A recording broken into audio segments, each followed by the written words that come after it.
It all started about a month before my wedding.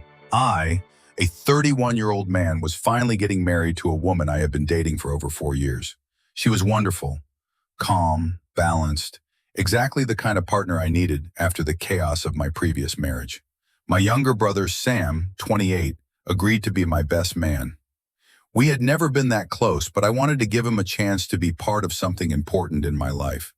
He could be impulsive, a bit jealous, but I tried to ignore it. One evening, we all gathered at our family home for a celebratory dinner. My fiancée, her parents, my parents, and Sam. During dinner, Sam let slip a line that hit me like lightning. "Well, it'll be interesting to see your reaction when you see one particular face at the wedding." At first, I ignored it, but then I noticed the sharp look my mom shot him and whispered, "Seriously, Sam?" We agreed not to. After dinner, I asked my mom what Sam meant. She looked away and said he was just joking, but her tone was tense. I knew her too well to believe that. The next morning, I called Sam under the pretense of discussing the guest list.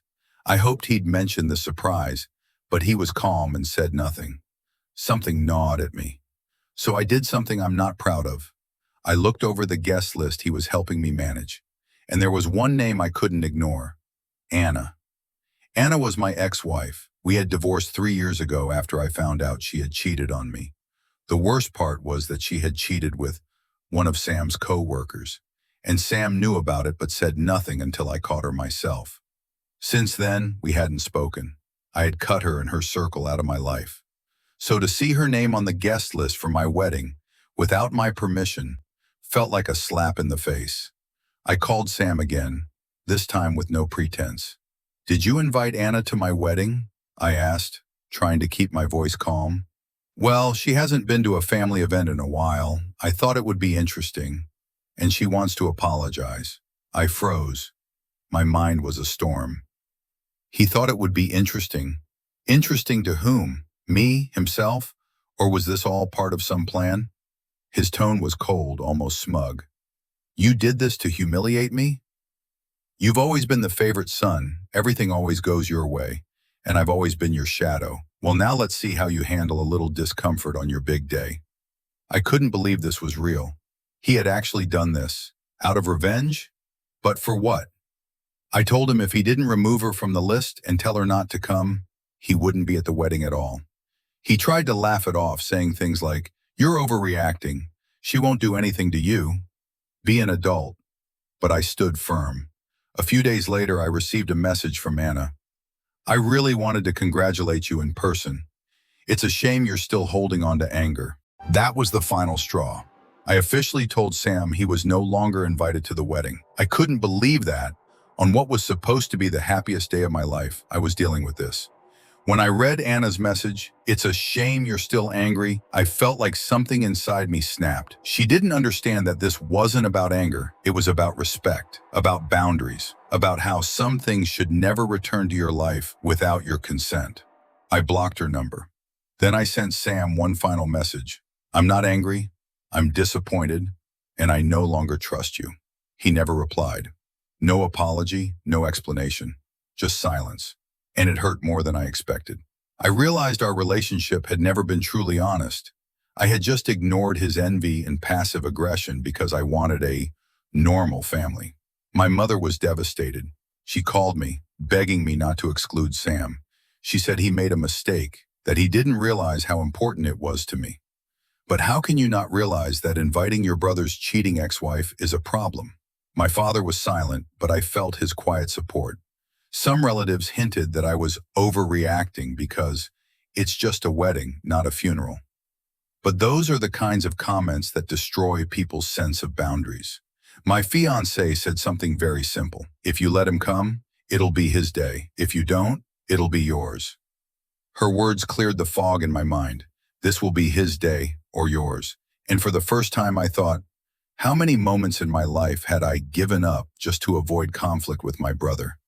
How often was I the older one who had to be patient, be understanding, not escalate? I realized that I had betrayed myself long ago when I kept letting him into my life, even though he kept damaging it. This time, I chose differently. I chose to protect myself. I officially told the planner that Sam was no longer the best man. We changed the seating chart, adjusted the guest count, and even replaced the toast he was supposed to give. I didn't look back. And then the wedding day came. Of course I was nervous, but not about the vows or the crowd.